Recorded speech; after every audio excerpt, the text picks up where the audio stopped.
नमस्कार, आज की इस वीडियो में आपका स्वागत है। काफ़ी सारे कमेंट्स इस बात के मिले कि वैवाहिक जीवन कैसा रहेगा? इसके संबंध में क्या विवाह टूट सकता है या वैवाहिक जीवन ठीक से चलेगा या नहीं चलेगा?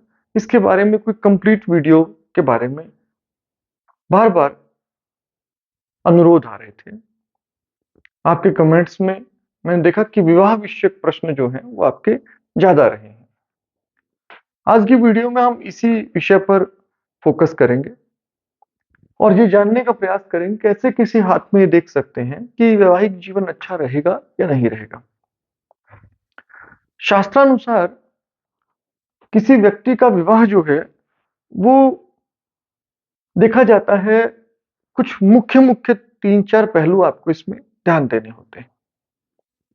एक बहुत जो बड़ा पहलू है वो है आपकी मस्तिष्क रेखा।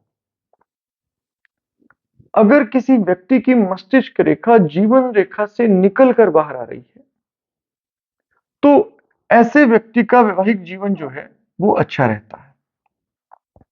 ज्यादातर लोगों में आप अपने वैवाहिक जीवन की रेखा को देखेंगे, जो आपका मस्तिष्क रेखा है वो जीवन रेखा से निकल कर आ रही है।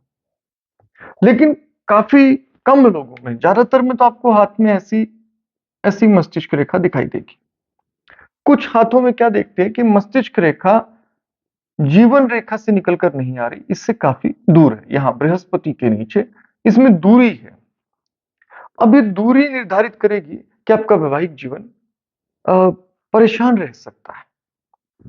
जितना दूर जाता है मस्तिष्क रेखा, उतना ज्यादा स्वतंत्र विचारधारा होती है। ऐसे लोग आमतौर पर सामाजिक संबंध जो है, उनको स्वीकार आसानी से नहीं करते हैं।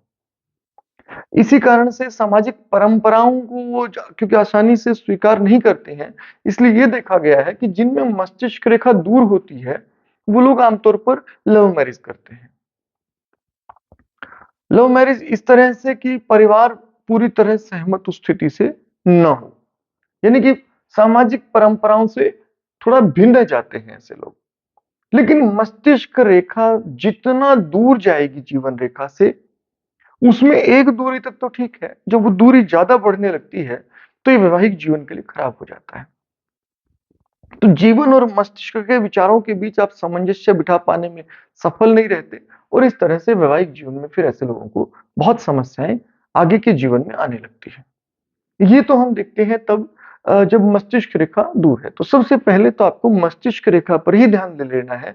जब आप किसी व्यक्ति के वैवाहिक जीवन के बारे में ठीक से समझना चाहते हैं, तो जीवन रेखा से मस्तिष्क रेखा की दूरी पर विचार करना चाहिए। दूसरा विचार, अब आपको देखना है कि किस व्यक्ति वो स्त्री है या पुरुष है। यदि स्त्री है, तो बृहस्पति पर विशेष रूप से ध्यान दीजिए। एक सामाजिक संबंध में यदि स्त्री वैवाहिक जीवन को देखती है, तो इसमें बृहस्पति सौभाग्य के कारक माने जाते हैं। सौभाग्य के कारक होने के कारण यदि आपका बृहस्पति बहुत अच्छा है, तो निश्चित रूप से वैवाहिक जीवन में अच्छी स्थिति रहने के चांसेस है। बृहस्पति उठा हुआ है, बृहस्पति पर्वत में गठन अच्छा है, उस पर शुभ लक्षण है, जैसे कि उस पर क्रॉस का चिन्ह है, या तो उस पर त्रिभुज है, या तो उस पर आयताकार चिन्ह है, तो ऐसी स्थिति में वैवाहिक जीवन आमतौर पर अच्छा रहता है। किंतु यदि आपके बृहस्पति की गठन में दिक्कत है, यानी कि बृहस्पति बहुत फ्लैट है, तो वहां बहुत अच्छे चिन्ह जो हैं या दबा हुआ है, तो बहुत अच्छे चिन्ह भी उतने फलदायी नहीं रह जाते हैं। अगर हाथ में बाकी लक्षण शुभ हो, तो बहुत ज्यादा परेशानी बृहस्पति के दब जाने से नहीं होती है। लेकिन अगर बाकी लक्षण भी अशुभ हो और बृहस्पति भी दबा हुआ है, तो वैवाहिक जीवन निश्चित रूप से इससे बहुत बुरी तरह प्रभावित होता है। एक ये चीज है। अब दूसरा, अगर पुरुष का हाथ है, स्त्री के हाथ में आपको क्या देखना है? बृहस्पति पर्वत के बारे में देखना है। पुरुष के हाथ में शुक्र पर्वत पर विचार करना है। शुक्र जहां कामोत्तेजना का प्रतीक है, वहीं साथ साथ आपके मन की चंचलता को भी नियंत्रित करता है। शुक्र अगर अति विकसित हो, तो ऐसा व्यक्ति अतीव कामुक हो जाता है। अतीव कामुक व्यक्ति में चरित्र के संबंध में दोष आने की संभावना ज्यादा होती है, जिससे वैवाहिक जीवन में कभी-कभी समस्याएं हो जाती हैं। शुक्र पर्वत पर एक सामान्यतः अगर आपको सितारे का चिन्ह दिखाई दे रहा है, स्टार साइन दिखाई दे रहा है, या फिर आपको शुक्र पर्वत पर जाली बनती हुई दिखाई दे रही जो बहुत गहरी है। एक तो सामान्य जाली पूरे शुक्र पर होती है, जो कि हमारे वैचारिक उथल-पुथल को दर्शाती है, तो इसमें कोई बहुत चिंताजनक बात नहीं होती। लेकिन अगर आपको गहरी, स्पष्ट, भिन्न तरह की जाली दिखाई दे, तो ये जालिका वैवाहिक जीवन के लिए अच्छी नहीं मानी जाती। काम शक्ति को समाप्त कर देती है एक तरह से, यानी कि पुरुषों में जो शारीरिक संबंध बनाने की क्षमता है, उसको गिरा देती है।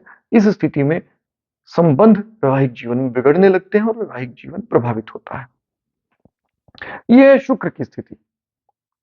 बृहस्पति पर ध्यान देंगे, शुक्र पर ध्यान देंगे, मस्तिष्क रेखा पर ध्यान देंगे। अब तीसरी स्थिति बचती है विवाह रेखा की। अगर आपको किसी व्यक्ति के हाथ में विवाह रेखा ऊपर की ओर जाती हुई दिखाई दे रही है, ऐसे, अगर विवाह रेखा लंबी है, स्पष्ट है और ठीक-ठीक ऊपर की ओर उठ रही है, तो ये एक तो विवाह में थोड़ी देरी का संकेत होता है। लेकिन साथ-साथ कभी-कभी ऐसे लोग विवाह नहीं करते। विवाह रेखा का सीधा होना अच्छा माना जाता है। हल्का-सा ऊपर की ओर झुकाव लिया होना, कोई समस्या नहीं है। लेकिन विवाह रेखा यदि ऊपर की ओर ही उठने लगे, तो ऐसी स्थिति में वैवाहिक जीवन के लिए ये अच्छा संकेत नहीं माना जाता। ये जितना ऊँचाई की ओर जाएगी, उतना ही मुश्किल हो जाएगा वैवाहिक जीवन का निर्वहन करना। तो या तो ऐसे लोग विवाह कर नहीं पाते, या तो करते नहीं, या वो करना चाहते नहीं है, या वो हो जाए तो वो चला नहीं पाते। उनकी रुचि वैवाहिक जीवन में बहुत अधिक नहीं होती है। आमतौर पर आपको हाथों में वैवाहिक जीवन की जो रेखा है वो या तो सीधी मिलेगी या नीचे की ओर झुकाव मिलेगा। अब इसमें भी कुछ विशिष्ट स्थितियां वैवाहिक जीवन में आपको दिखाई दे सकती हैं। यहाँ क्या होता है कि वैवाहिक रेखा जो है अगर नीचे की ओर झुक रही है विवाह रेखा, तो ये वैवाहिक जीवन के लिए शुभ स्थिति वाला संकेत नहीं है। यदि इसी में से एक ब्रांच और गिर रही हो और ये द्विमुखी हो रही हो और दोनों रेखाएं नीचे की ओर जा रही हो, अब ये वैवाहिक जीवन के लिए ज्यादा शुभ स्थिति होती है। इसमें वैवाहिक जीवन में ज्यादा असामान्य स्थिति होती है, कभी-कभी टूटने की संभावना भी बन जाती है। बाकी अगर लक्षण शुभ ना हो, तो टूट सकता है वैवाहिक जीवन। अब इसमें क्या होता है कि अगर ये बहुत नीचे आ रही है और हृदय रेखा को काट रही है, अब ये आपको दुःख देगी और इस स्थिति में निश्चित रूप से वैवाहिक जीवन में ऐसी समस्याएँ आएँगी जिनसे आप दुखी रहेंगे, या तो लंबे समय तक वैवाहिक जीवन में किसी प्रकार का दुःख आ सकता है, या अलगाव हो सकता है, या अगर पति की आयु कम है, पत्नी की आयु कम है, तो मृत्यु की समस्याएँ भी सामने देख सकते हैं। अगर आपको झुकी हुई रेखा दिख रही है, विवाह रेखा झुकी हुई है और उसकी एक ब्रांच पर या फिर पूरी विवाह रेखा मान लो झुकी हुई है और इस पर आगे की ओर आइलैंड का चिन्ह है, तो ये दुखांत का संकेत है। ये वैवाहिक जीवन को बहुत परेशान करने वाली स्थिति है। अगर आपको किसी व्यक्ति के हाथ में क्या दिखाई दे कि विवाह रेखा कुछ इस तरह से विखंडित रेखाओं से बनी हुई है, ये दिखाती है कि वैवाहिक जीवन बहुत सुखमय स्थिति में नहीं चल रहा है, चलता तो जा रहा है, लेकिन या तो पत्नी रोगी बहुत रहती है, पति बहुत रोगी रहता है, जो भी आपका विपरीत है, पति या पत्नी आपका, वो रोगी बहुत रहता है, या तो फिर उस स्थिति में ये भी संभावना है कि आपका वैवाहिक जीवन बहुत मुश्किल से चल रहा है और टूट भी सकता है। अगर ऐसी ही वैवाहिक जीवन में अंत में आपको कोई क्रॉस का निशान दिखाई दे जाए, कोई आइलैंड दिखाई दे जाए, या किसी अन्य प्रकार का और कोई बुरा संकेत दिखाई दे जाए, आपको यहाँ स्टार दिखाई दे जाए, तो वैवाहिक जीवन में ज़्यादा अशुभ स्थिति हो सकती है। तो वैवाहिक जीवन टूटने की स्थिति होती है। अब ये कुछ सामान्य विचार हैं जो हाथ में देखकर आप पता लगा सकते हैं वैवाहिक रेखा की स्थिति। सबसे पहली, विवाह रेखा कैसी है? साफ है, स्वच्छ है। फिर यदि वो साफ और स्वच्छ है, तो उस पर किसी प्रकार के विपरीत संकेत तो नहीं है।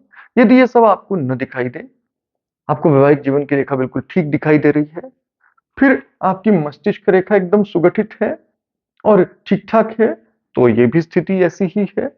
और आपका बृहस्पति बहुत अच्छा है, आपका शुक्र बहुत अच्छी स्थिति में है, तो हाँ, वैवाहिक जीवन बहुत अच्छी स्थिति में रहेगा। यहाँ आपको एक बात बहुत ध्यान देने की है, केवल एक रेखा का विचार करके इस निष्कर्ष पर नहीं पहुंचना है कि आपका वैवाहिक जीवन अच्छा है, बुरा रहेगा।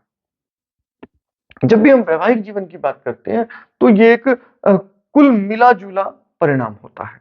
इसमें किसी भी प्रकार से केवल एक रेखा देखकर फलादेश नहीं करना चाहिए, तो आपका फलादेश निश्चित रूप से गलत हो सकता है।